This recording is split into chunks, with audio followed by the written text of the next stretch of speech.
Só um minutinho, quer ver, dona Honória? Nós estamos... porque aqui vai falando por controvérsias sobre a ideia da existência de seres intermediários entre o homem e Deus. Aí nós estamos no que vai falar agora a senhora. Falou das academias, lembra? Que eles não acreditavam. Agora nós vamos entrar, tá? Assim, a página 323. Não é isso, Verinha? Não, mas... porque eu lembro marcado aqui. Não. A página 391, 396. Não, aí está muito adiantada. Volta um pouquinho, dona Honória. Ô, Marleninha, que tal ler o título para ela? Aí ela situa. Eu vou ler um pedacinho para a senhora ver. Quer ver, dona Honória? Título lá. O título é Controvérsia sobre a ideia da existência de seres intermediários entre o homem e Deus. Aí alguém vai explicando, né, para ele. Aí nós paramos aqui, onde está escrito assim, a página 323. Compreendemos muito bem até aqui o modo de transmissão do pensamento. Deixa eu só um minutinho adicionar a Verinha, a Maria Mendes. Compreendemos muito bem até aqui o modo de transmissão do pensamento. Achou?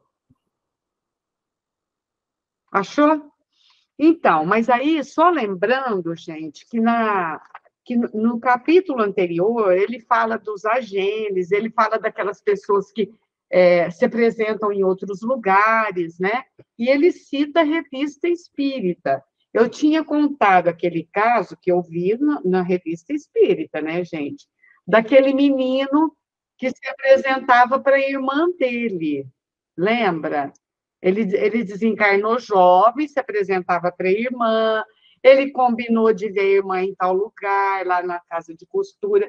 Agora, a Ana Luísa vai contar para nós. Maria, tá boa, bem? Boa noite, tudo bem. Então, tá bom. A Ana Luísa vai nos contar sobre os agêneres.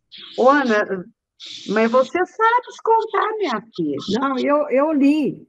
Então. Eu li, mas eu estou falando hoje, eu esqueci. Não, mas não tem importância, porque você vai dar uma... Depois eu vou reforçar, né? Mas o que chamou a atenção, né, nessa questão dos agêneres aqui é que eles são palpáveis, né? Eles apresentam a mão, por exemplo, de carne, tem unha, tudo, né? Assim, dá a impressão que é mesmo uma pessoa. Mas me chamou a atenção o caso da mulher que estava na igreja de São Roque, né? E ela estava pedindo a Deus, ela estava muito aflita, porque ela estava procurando um serviço, né? E então ela estava ali na igreja pedindo, né, rogando na igreja de São Roque, pedindo a Deus que auxiliasse ela naquela aflição que ela estava passando. E ela, então, sai na rua Santo Honorato e encontra um senhor, que esse senhor chega para ela, aborda ela, né, e diz assim, minha boa senhora, ficaria contente se arranjasse trabalho?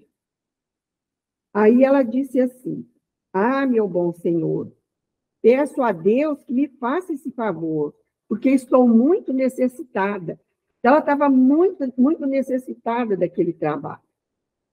E, falando isso, ela continuou o seu caminho, seguiu, né? E ela ele deu um endereço para ela, tudo, e ela foi no endereço.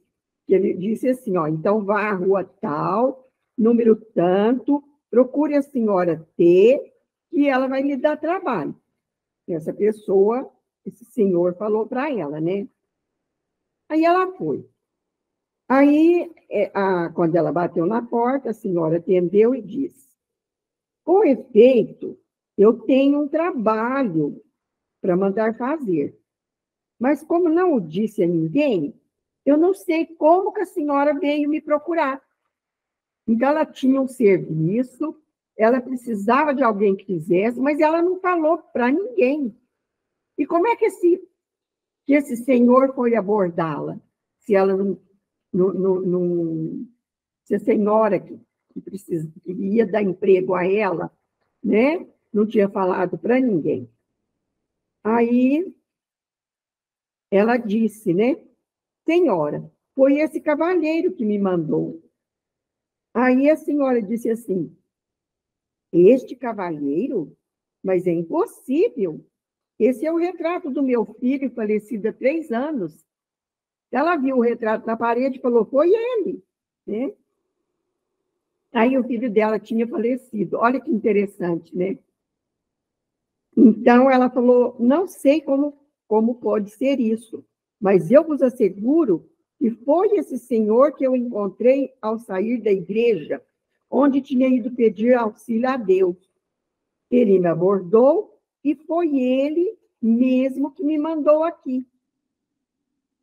Então, de acordo com o que acabamos de ver, nada existe de surpreendente em que o espírito do filho daquela senhora, a fim de prestar um serviço à pobre mulher, cuja prece ele ouvira, olha só, ele ouviu, né, a prece da moça que estava pedindo emprego, né, e ele indicou a própria mãe, olha só. Então, ele estava atendendo as duas, né, a mãe e a ela. Olha que coisa interessante. Então, veja bem como que a prece, né, nos auxilia. Olha como a prece... E a gente, às vezes, não dá o devido valor, não sabe esperar como é que fala? A dádiva vir, né? A gente pede, e às vezes pede por pedir, sem aquela fé, sem esperar que a ajuda venha, e ela vem. Olha como que é interessante, né? Então, ela encontrou quem? Ela encontrou um agênere. Ele conclui aqui. E quem ela encontrou? Esse senhor, que ainda seguiu ela por alguns passos, era um agênere. Muito interessante, né? Explica então, para nós, Ana, o que é um agênere. O agênere tem a aparência, né, de um ser humano, assim, encarnado. Mas ele não é. É uma materialização total da pessoa. Não é uma mão, não é um braço que materializa. É a pessoa como um todo. Agora, como se dá esse processo, a gente não sabe. Os mecanismos mesmo que explicam esse processo de materialização, isso escapa ao nosso entendimento. Nós não sabemos como é que se processa isso, não. Como é que o espírito consegue arrumar fluidos, né? E trabalhar esses fluidos densos para materializar. E dar a aparência de uma pessoa encarnada. Está ao seu lado. De Bolsanuf, né, Luísa? Ele fazia parto, ele materializava, né, e fazia o parto. A mulher viu ele, depois o marido chegou com ele, ela falou, Eurípides veio aqui e fez meu parto. E ele pelejou para ver se não ia, mas o homem não aceitou. Falava, não, eu não encontrei com você no caminho, você não foi lá. Falava, já fui, já fiz o parto, seu filho já nasceu. E ele falava, não. Aí ela falou, ele materializava, né, para fazer as coisas, né? Mas só pode, né? Eu não sei, aí é dupla, nós estudamos, né, a bicorporeidade, né, Marlene, aí no caso. Eu não sei se seria, assim, uma materialização, mas provavelmente sim, provavelmente. Porque como é que ele ia lá em espírito, né? Não sei. São fenômenos que nós ainda não sabemos explicar. Nós não temos condições de explicar como é que isso acontece. Então, é muito interessante, né? O que mais, Marlene? Depois, na sequência desse, Ana, ele vai falar daquela história de um jovem de Londres, né, que está na revista de dezembro, que ele fala que é um fato de bicorporeidade, ou antes de dupla presença. Enquanto ele dormia em Londres, como que é? Não, enquanto ele dormia em Boulogne, o seu espírito envolvido pelo perispírito foi a Londres, onde tomou uma aparência tangível. Mas deve ser mesmo, igual de Eurípides. Por que tangível? Pregar na mão, cumprimentar, tal, né? A única coisa que ele não faz, eu até sublinhei aqui, olha, querendo fazer uma experiência, ofereceu-nos refrescos. Eis a nossa resposta, não tenho necessidade disso, porque não é o meu corpo que está aqui. Bem sabeis que assim não há necessidade de vos dar ilusão. O agênero, ele não come, porque ele está com o corpo perispiritual. E aí, gente, vai um parênteses aí, porque os sustenguistas, né, eles falavam que eles falam que Jesus é um agênero, ou seja, que ele não reencarnou, que ele não encarnou aqui na Terra, que ele tomava o corpo e tinha vida. Ora, gente, mas tudo que a gente estuda aqui, pelo menos que Kardec citou, isso é passageiro, é rápido. E Jesus ficou conosco 33 anos, e ele dividia o pão com os apóstolos. Ele comia, ele bebia. Ele não pode ser agênero. O que você acha, Ana? Eu não acredito, não. Que Kardec não adota isso aí. Então. Né? É coisa de Rusteng mesmo, fala que Jesus tinha corpo fluídico, né? Mas pela explicação de Kardec aqui cai por terra, porque o agênero, ele fica... Opa! Mas ele vai rápido, né? Ele não tem alimento, ele não... E depois, se Jesus fosse um agênero, tudo seria uma farsa. E ele trabalhava com o corpo inteiro, né? Como que é, gente, né?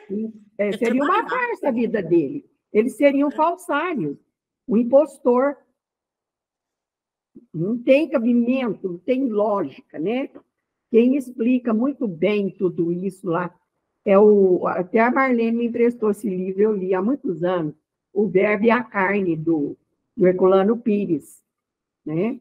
Ele refuta os Teng, e Kardec também refuta os Teng na Revista Espírita. Então, Jesus seria uma farsa. Ó. Então, ele foi crucificado lá, mentiu, que saiu sangue, que sofreu.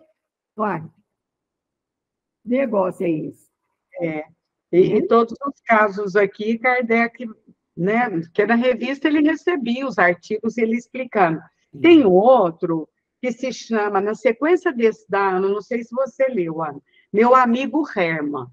Esse aqui que eu fiquei implicada, mas depois Kardec veio e fala, não, isso não é possível. De certo, alguém manda os artigos, enfim, né? Era assim que acontecia. Lembrando que isso aqui era uma revista, que Kardec recebia os artigos de diferentes pessoas, mas ele analisava, né? Mesmo colocando aqui. Então, conta a história, gente. Eu fui lendo, fui empolgando com ela. O rapaz era muito bom, era uma pessoa de brio, uma pessoa generosa, todo mundo gostava dele. Ele não brigava com ninguém, sempre perdoava. Conta que uma vez ele foi fazer a barba e o barbeiro, inadvertidamente, por inabilidade, machucou a orelha dele e ainda falou, você que mexeu a cabeça, e não era, enfim. Essas coisinhas, e ele vai perdoar. Mas aí, um dia, esse Hermann, ele se chamava Hermann, ele vai falar assim para o outro amigo, olha o que acontece comigo. Toda noite, a hora que o sol vai se pondo, me dá um sono, me dá um torpor que eu tenho que dormir. E eu acordo com a chegada do sol. E nesse intervalo eu estou vivendo em outro lugar. Eu estou vivendo na Austrália. É o tal do antípoda, né? E lá, gente, lá eu me chamo William Parker. Você leu esse? Então, mas aí eu li, mas é o que eu falei, né? Ele estava lá na Austrália, mas eu acho que ele estava vivendo uma outra vida, né? Então, mas lá ele era mau, lá ele brigou, lá ele matou alguém, e aí ele ia ser até... ia fazer um júri e ele ia ser condenado à morte, porque ele teria matado alguém. Aí a pessoa para quem ele está contando fala assim: ótimo, então, se você morrer lá, aí vai ser bom, porque lá você é ruim e aqui você continua. Aí ele falou: não, mas a hora que eu morrer lá, eu vou morrer aqui também, né? E, de fato, diz que quando eles vão ver, né, deve ser em jornal, na Austrália trouxe a notícia da execução de William Park, e no mesmo dia o Herman havia amanhecido morto. Aí eu fiquei pensando, falei, gente, mas que engraçado, né, isso aqui, eu estava meio sem entender isso. Aí Kardec vai falar assim, quer ver? Eu vou ler só o finalzinho, olha. Deixa eu ver se é aqui que ele... Os fenômenos do gênero desse de Boulogne e o de Santo Antônio de Pádua, embora muito frequentes, são, aliás, sempre acidentais e fortuitos no indivíduo e jamais têm um caráter de permanência, ao passo que o pretenso Hermann era assim desde a infância. Mas a razão mais grave é a diferença de caracteres. Com toda certeza, se esses dois indivíduos não tivessem tido, senão um só, a mesma alma, essa não poderia ser alternativamente de um homem de bem. Aí Kardec vai refutar, porque eles eram muito diferentes, né? Lá, essa não poderia, essa alternativa não procederia, porque ele era um homem de bem aqui, depois lá ele é um bandido. É certo que o autor se baseia na sua filosofia, e ainda mais que procure aboná-la, porque isto seria negar a responsabilidade dos atos. Semelhante doutrina seria a negação de toda moral, porque reduziria o homem à condição de máquina. Então, essa que ele refuta. Ele poderia, nesse estado de sono, ele poderia lembrar, vivenciar uma outra vida que ele teve lá na Austrália. Isso sim. Né? E aí eu concordo. Mas dizer que ele ia ter vida dupla, não, né? Não tem como. Não tem como, ia negar a evolução também. Aí Kardec... É uma contradição, né? É uma contradição, exatamente. Aí, gente, nós já temos 4 casos. Depois a gente pode ver se ele cita mais, a gente vai contando. É interessante, né? Nós sabermos disso, não é? Então, podemos... Olha, falar que Jesus tinha corpo fluídico seria a maior farsa da história da humanidade.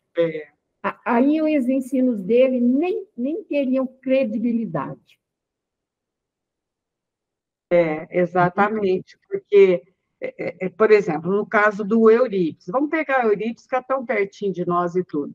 Tudo bem que ele ia lá, fazia o parto, claro que ele pegava a criança, tocava na mulher, claro, né? Como que ele ia fazer esse parto? Bom, poderia até ter outros recursos que a gente desconhece.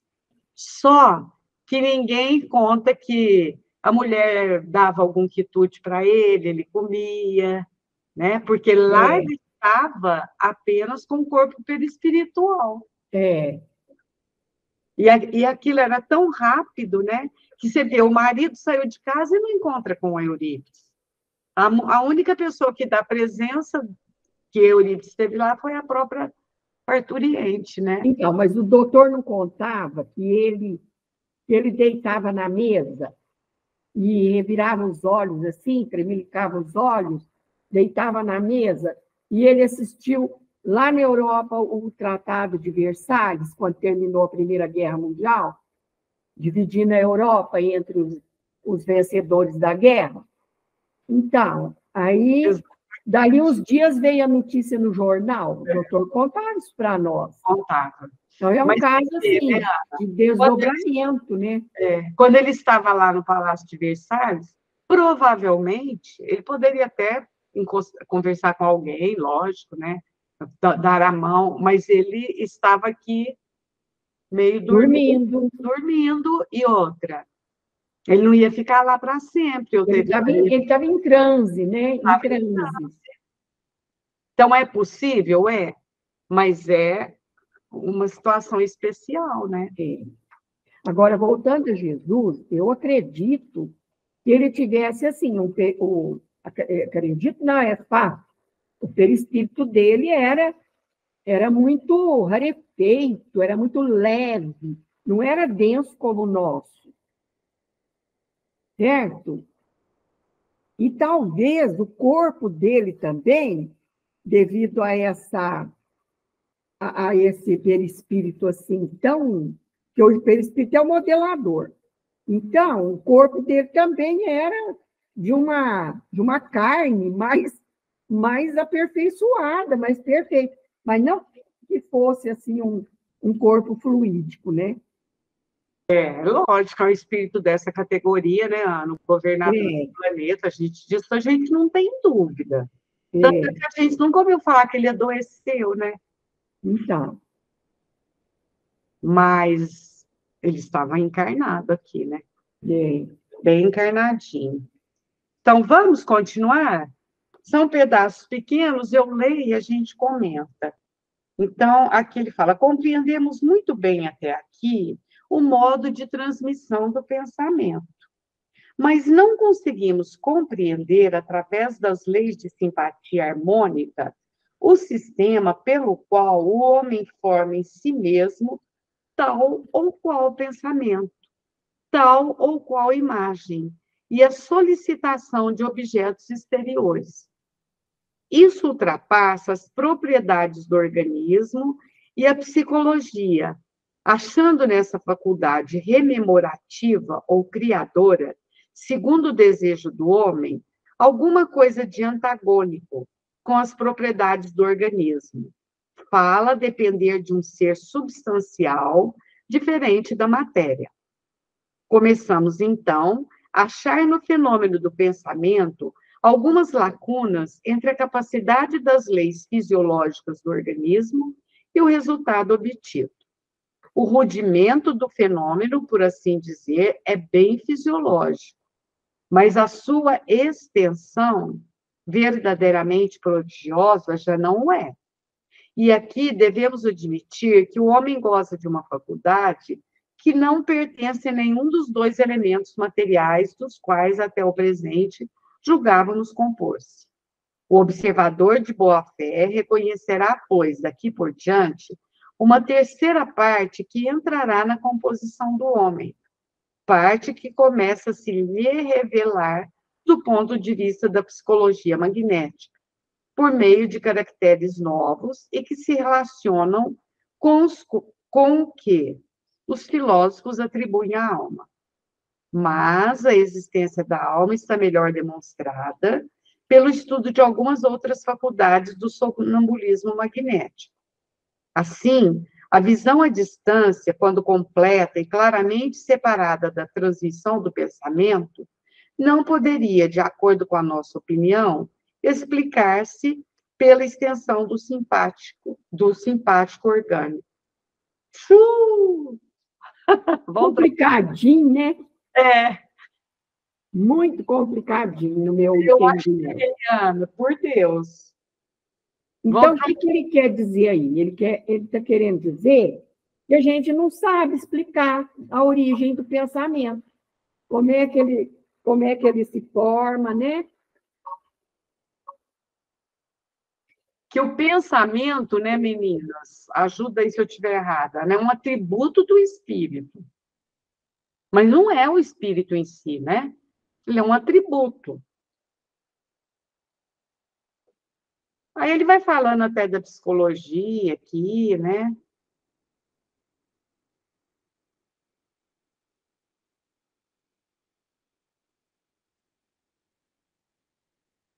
Assim, a visão à distância, quando completa e claramente separada da transmissão do pensamento, não poderia, de acordo com a nossa opinião, explicar-se pela extensão do simpático orgânico. Olá lá! Eu achei isso aqui um pouco difícil também. O João me ligou aqui, eu tive que dar uma paradinha. Tá? Mas é muito difícil, né?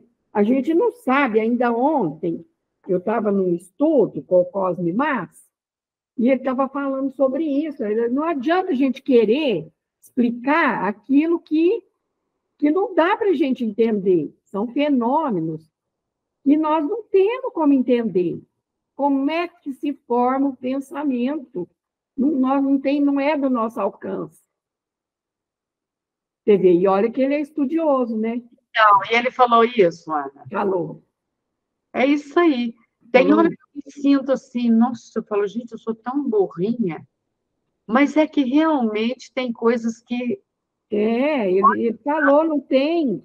Como é que você vai explicar o mecanismo pelo qual o pensamento se forma? Nós sabemos que nós pensamos. E nós sabemos que o veículo do pensamento é o fluido. Nós sabemos que o perispírito é o intermediário. Então, o pensamento, a origem dele é o espírito, que é o espírito que pensa. Mas o perispírito, através do perispírito, com a ação dos fluidos, ele é levado à distância. Né? Com a rapidez de um relâmpago. Porque eu pensei que eu estou lá. Em Roma, eu estou lá. Pensou, foi. Pensa numa pessoa, você já vem à sua mente, como ela é. Tudo. Onde está o seu pensamento, aí você está. Aí está o seu coração, né? Agora, o mecanismo que determina tudo isso, está fora da nossa cogitação. E nesse estudo do cosmos, vocês estão estudando algum livro assim ou não? Não, são estudos assim. Ele pega a Revista Espírita. Tá. Até ontem eu achei interessante, porque ele pegou uma parte da Revista Espírita do Dia dos Mortos, né? Comemoração. E ali tem uma porção de comunicações, foi assim, comunicação coletiva. E São Luís dá lá uma das comunicações, e ele fala, o próprio São Luís, que ele foi Napoleão. Aliás, ele foi Júlio César.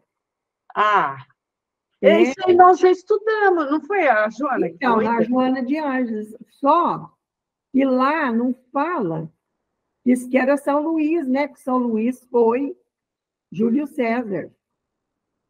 Então, ele reencarnou como Júlio César, depois ele reencarnou como São Luís e depois como Napoleão. É verdade. Olha só.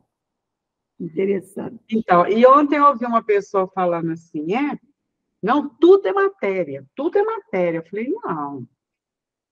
São 3 elementos no universo, Deus, o espírito e a matéria, não é? Não é assim que fala, Kardec? A pessoa falou, não, olha lá no livro dos espíritos que você vai ver. Dá a impressão para a gente, que, lendo lá, assim, a primeira, superficialmente, dá a impressão que espírito e matéria são a mesma, mas não é. Não é. Depois Kardec deixa bem explicadinho. Não, ele explica bem, sim. Ele explica muito bem. Agora, o leitor desavisado vai e já acha que tudo é matéria. Deve ser isso. Eu fiquei intrigada, vou ficar quieta. Até Kardec fala que o termo imaterial não é um termo próprio, porque não é matéria. O espírito é alguma coisa completamente diferente da matéria. Mas, como a gente não sabe explicar isso, muitas pessoas acabam achando que tudo é matéria. Mas não é. É verdade. Porque aí tem uma discussão. É melhor ficar quieta. Tem uma discussão que fica entre monismo. Então, Kardec era dualista, era monista. Ora, ele é dualista. Tudo indica que ele era dualista, espírito e matéria. Os dois completamente diferentes um do outro. Porque a natureza do espírito não é a mesma natureza da matéria. Eu também penso. mas a gente também não vai criar questão, né? A gente vai caminhando até... Bom, então vamos continuar. Alguém quer falar? Cada um com seu entendimento, né? Cada um com seu entendimento. Tem razão. Dona Honória, Verinha, Maria, a hora que vocês quiserem falar, viu? Então, agora eu vou ler. Depois, a página 330. Achou, Dona Honória? Tínhamos, como se vê, grandes motivos para assegurar que o estudo dos fenômenos magnéticos tem muita relação com a filosofia e a psicologia. Assinalamos um trabalho que deve ser feito e, para isso, convidamos os homens especializados. Nas páginas que se seguem, trata dos seres imateriais e de suas possíveis relações com as pessoas. Página 349. É para nós, fora de dúvida, e precisamente devido às leis psicológicas, que esboçamos neste trabalho que a alma humana pode ser esclarecida diretamente por Deus ou por uma outra inteligência. Cremos que essa comunicação sobrenatural pode realizar-se tanto no estado normal como no estado estático. Estático aqui é de êxtase, né? Espontâneo ou artificial. Aí ele vai dando esses trechinhos, né, gente, que ele está explicando.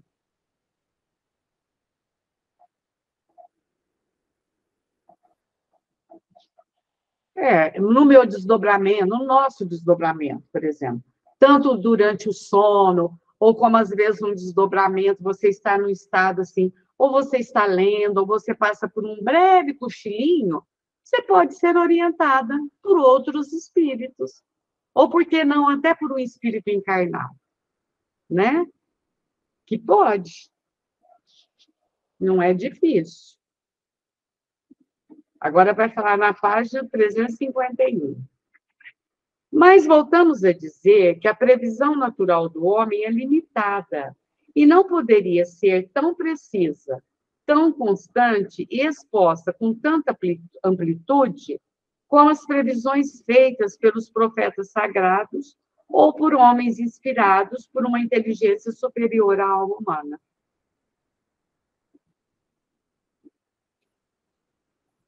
Ô, Marlene, essas páginas aí são referências a quê? É isso que eu queria perguntar para vocês. Eu acho que eu vou voltar para ver, porque me fugiu isso um pouco. Vamos só voltar lá no comecinho, que eu acho que ele vai falar. Já faz algum tempo que não dou sinal de vida. Tenho estado muito ocupado durante todo o tempo na minha estada em Lyon. Isso Kardec, né? Não me foi possível julgar tão perfeitamente quanto eu desejaria o estado atual da doutrina neste grande centro. Só assisti uma única reunião espírita. No entanto, pude verificar que, nesse meio, a primitiva fé continua a mesma nos corações verdadeiramente sinceros.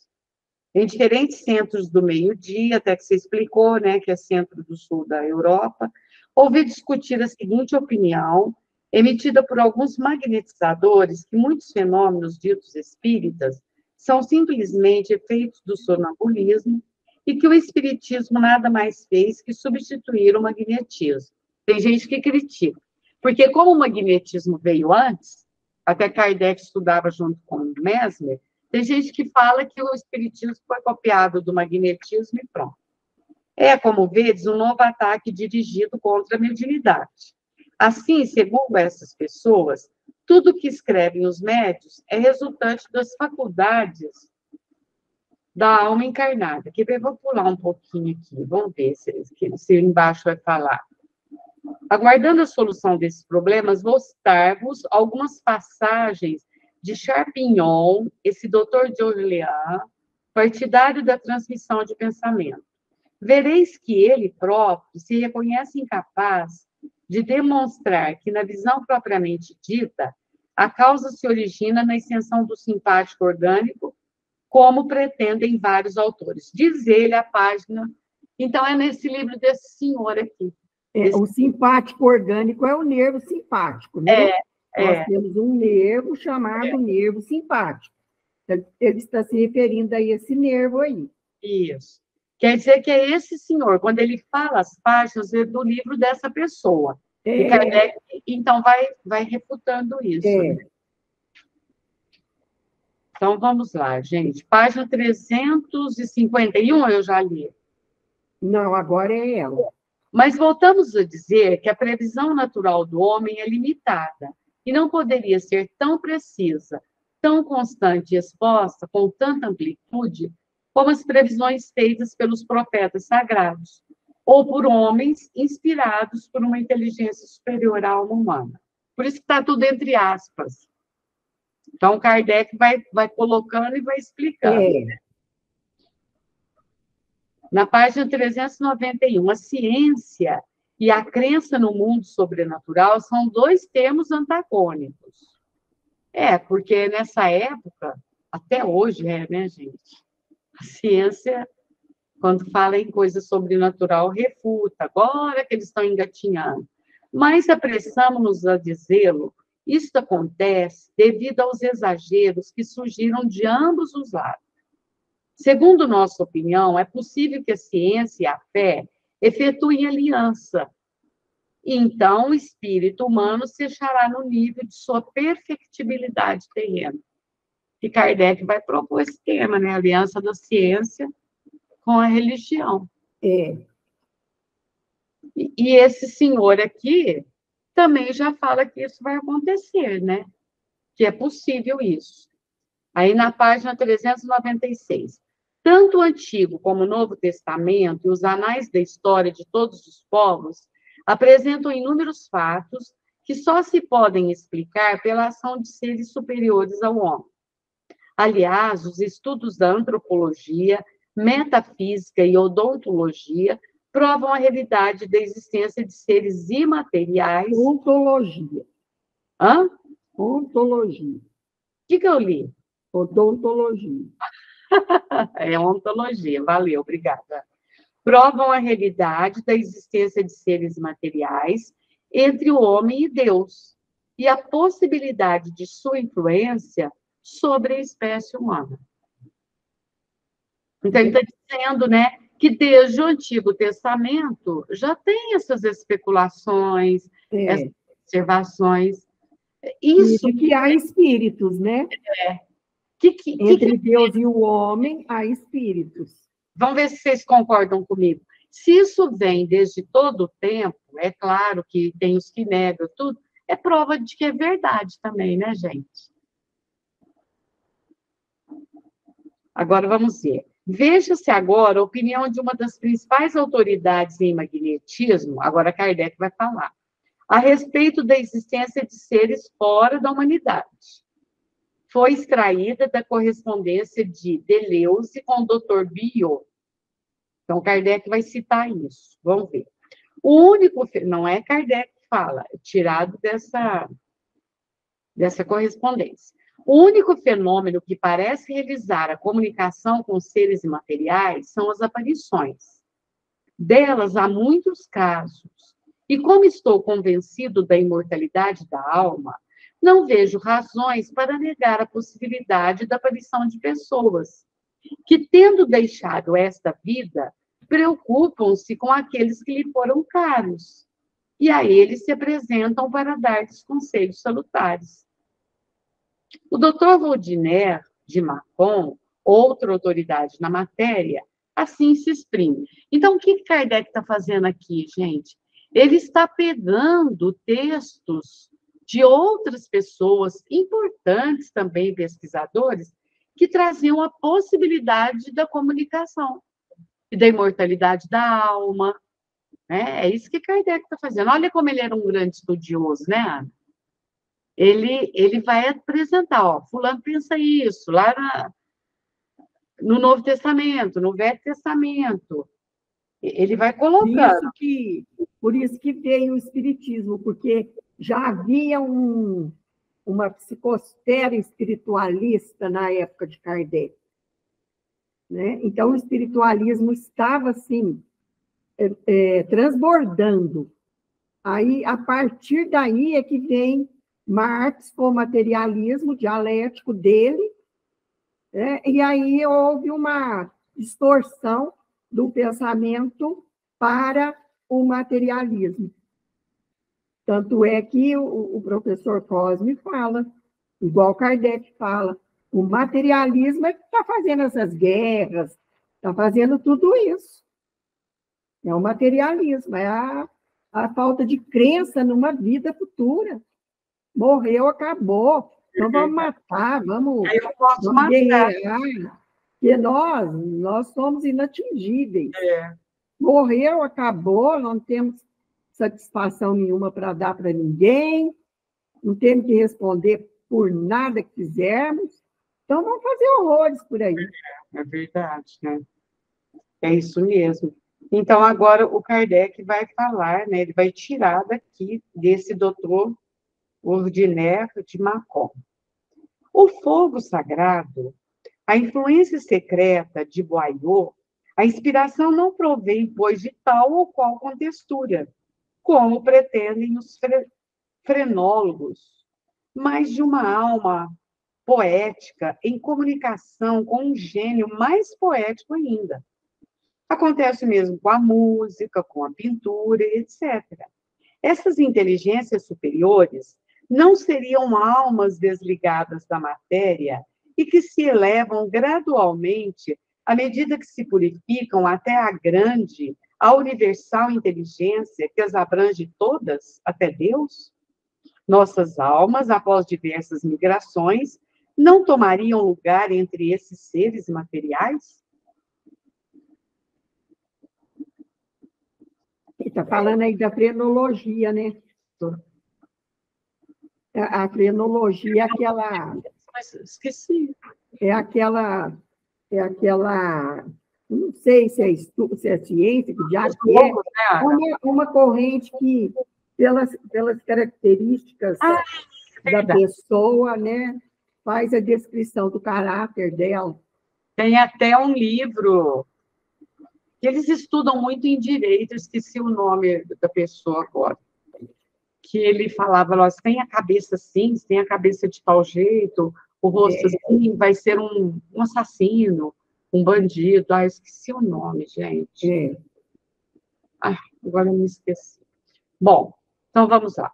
Concluímos do que foi exposto, diz o mesmo autor, que o estudo da alma está ainda na infância, que é à vista de existir do pólipo ao homem uma série de inteligências, e de nada se interromper bruscamente na natureza. É racional que existe entre o homem e Deus outra série de inteligências. O homem é o elo que une as inteligências inferiores presas à matéria, as inteligências superiores e materiais. Do homem a Deus, há uma série semelhante à que existe do pólipo ao homem, isto é, uma série de seres etéreos, mais ou menos perfeitos, possuindo especialidades diversas com empregos e funções variadas. Que essas inteligências superiores se revelam tangivelmente no sonambulismo artificial. Que essas inteligências têm relações íntimas com as nossas almas. Que é a essas inteligências que devemos os remorsos quando praticamos o mal e nossa alegria quando praticamos uma boa ação. Que a essas inteligências que os homens superiores devem suas boas inspirações. Que a essas inteligências que os estático aqui, quando está em estado de êxtase, né? Não é parado. Devem a faculdade de prever o futuro e anunciar acontecimentos que hão de vir. Finalmente, que é para atuar sobre essas inteligências e torná-las propícias à virtude e à prece, tem ação poderosa. Aqui, gente, está assim, um pouco difícil, né? Falando por mim, eu estou achando. Mas o que Kardec está fazendo aqui? Ele está pegando desses outros estudiosos, tudo, né? Que tem, assim, já, através dos estudos deles, um caminhar para a imortalidade, para a alma, para a possibilidade da comunicação. É isso mesmo? Vocês querem falar, não, Marlene, não é isso? Ou é outra coisa? Me ajudem aí. Porque está um pouco difícil. Está um pouco difícil. Mas vai melhorar, gente. Ele quer dizer que, é o que você falou, entre o homem e Deus, existem os espíritos desencarnados. Entre o homem encarnado e Deus, existem os espíritos que são intermediários. os espíritos puros, os espíritos superiores, que vão, Nossos amigos familiares, bons, né, Ana? Que os vão felizes, que vão intermediar entre Deus e nós, como Jesus, né? Jesus é o intermediário, ele é um médium de Deus, né? É isso mesmo. Ele E traduz... Kardec está mostrando, né, Ana, que outros pensadores já na época também tinham essa mesma ideia, né? Que eram espiritualistas. Isso, espiritualistas. Né? De uma linha espiritualista que estava predominando na época ali, no mundo, né? Quando é assim, é no mundo. É no mundo. Corrente espiritualista. Aí vem uma nota, vamos ver a nota. Aí já é Kardec, né? A opinião de tais homens, e eles não são os únicos, ó, isso que a Ana falou, estava lá no mundo, tem certamente um valor que ninguém poderia contestar, mas nunca passaria de uma opinião mais ou menos racional, se a observação não a viesse confirmar. O Espiritismo está totalmente dentro das ideias que acabamos de citar. Olha que interessante. Ele vai falar, então, o Espiritismo não está na contramão. O Espiritismo não é o único, né? Ele está confirmando. Apenas ele as completa com observações especiais e as coordena, dando-lhes a sanção de experiência, da experiência. Aqueles que se obstinam em negar a existência do mundo espiritual, mas que, por outro lado, não podem negar os fatos, empenham-se em procurar sua causa exclusiva no mundo corpóreo. Mas uma teoria, para ser verdadeira, tem que esclarecer todos os fatos que a ela se prendem. O único fato contraditório a destrói, porque não há exceções nas leis da natureza.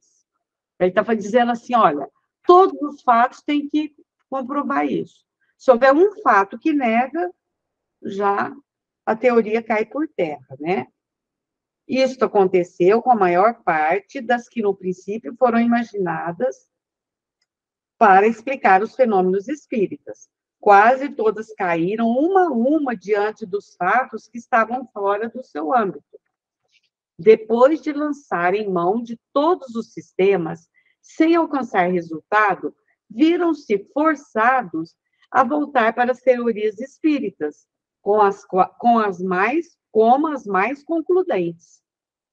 Porque, não tendo sido formuladas prematuramente, baseando-se em observações feitas por alto, abrange todas as variedades, todas as nuances dos fenômenos. O que fez com que fossem aceitas tão rapidamente pela maioria das pessoas foi o fato de cada uma delas achar a solução completa e satisfatória para o que inutilmente procurava resolver de outro modo.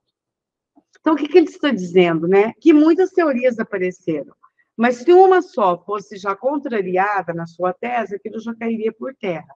Agora, Kardec, agora tudo que nós vamos ler fala de Kardec. Então, ele está provando, né? Olha a doutrina espírita, como chega. Olha o trabalho desse homem, gente. Olha o trabalho desse homem. Como que a gente não pode validar, né? Entretanto, muitos ainda as rebatem. Tem isso em comum com todas as grandes ideias novas que vêm mudar hábitos e crenças, e que tiveram sempre, durante muito tempo, contraditores acirrados, mesmo entre os homens mais esclarecidos. Mas chega o dia em que o que é verdadeiro vence o que é falso. E admiramo-nos, então, da oposição feita antes, de tão natural que nos parece o fato. O mesmo acontecerá com o Espiritismo, notando-se que, de todas as grandes ideias que revolucionaram o mundo, nenhuma conquistou em tão pouco tempo um número tão grande de adeptos em todos os países do mundo, em todas as camadas da sociedade.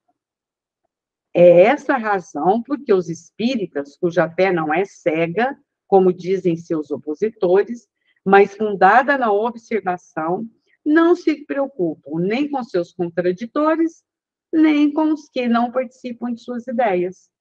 Alegam eles que, dependendo a doutrina das próprias leis da natureza, em vez de apoiar-se numa derrogação dessas leis, ela não pode deixar de prevalecer quando essas novas leis forem reconhecidas. Então, Kardec não preocupava com os opositores. Ele não preocupava, né, Ana? Tem importância. Porque se não for verdade, vai cair. Mas não caiu, né, gente? Embora até hoje existam os detratores, né? A gente sabe que existe. A ideia da existência de seres intermediários entre homem e Deus não é nova, como todos sabem. Não foi Kardec que inventou e trouxe isso. Mas pensava-se geralmente que esses seres constituíam uma criação à parte. As religiões os designaram como os nomes de anjos e demônios. Os pagãos chamavam-nos de deuses. O Espiritismo, provando que esses seres nada mais são do que as almas dos homens, em diferentes graus da escala espiritual, devolve à criação sua unidade grandiosa, essência das leis divinas. Em vez de uma infinidade de criações estacionárias que denotariam na divindade capricho ou parcialidade, apenas uma única, essencialmente progressiva, sem privilégio para criatura alguma, elevando-se cada individualidade do embrião para o estado de desenvolvimento completo, assim como o germe do grão que chega ao estado da árvore. O Espiritismo nos revela, pois, a unidade, a harmonia e a justiça da criação. Para ele, é aquilo que eu expliquei, né, Marlene? Entre Deus e o homem tem os diversos graus, tem os espíritos superiores, tem os espíritos felizes, né? Tem os espíritos que habitam os mundos celestes, tem os espíritos superiores, tem os espíritos puros, porque puro é uma coisa, superior é outra. Nem todo espírito superior é puro. Tem que ver isso, né? Isso é verdade. Ele pode ser superior a nós, isso a gente sabe. O Espiritismo, por exemplo, ele foi feito a 4 mãos, Kardec com os espíritos superiores, não espíritos puros, espíritos superiores. Não eram espíritos puros, não. Os espíritos puros, acredito eu, que estavam na coordenação acima, né? Jesus. A coordenação Jesus. Acima. A coordenação é do Espírito Verdade, que é Jesus. Exato. Né? Então, ele é espírito puro. Então, ele estava coordenando os espíritos superiores que auxiliaram Kardec, né, para fazer a doutrina espírita dentro daquilo que a humanidade pode entender. Porque tem coisa que nós não entendemos aqui, ó.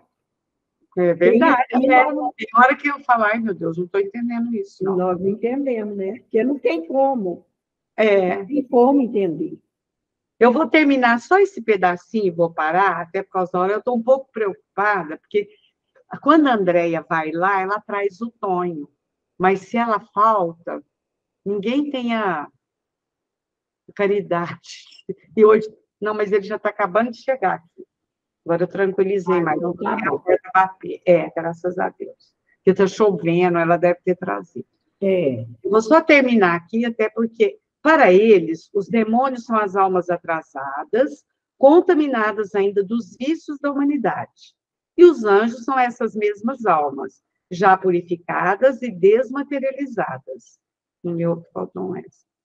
E entre esses dois pontos extremos está a multidão de almas, os diferentes graus o que a Ana acabou de falar, da escala progressiva. É assim que se estabelece a solidariedade. Olha que bonito, gente. A solidariedade entre o mundo espiritual e o corpóreo, é o que a Ana acabou de explicar. E agora eu acho que a gente para por aqui. Sim, falta até pouco, mas já deu o nosso horário, eu acho bom a gente parar. Amanhã, semana que vem nós terminamos, e já vai dar para entrar num outro que talvez seja um pouco mais fácil. Ou, ele está apresentando os trem difíceis aqui para nós, né? Nossa, senhor Kardec. Eu estou coçando a cabeça, velhinho.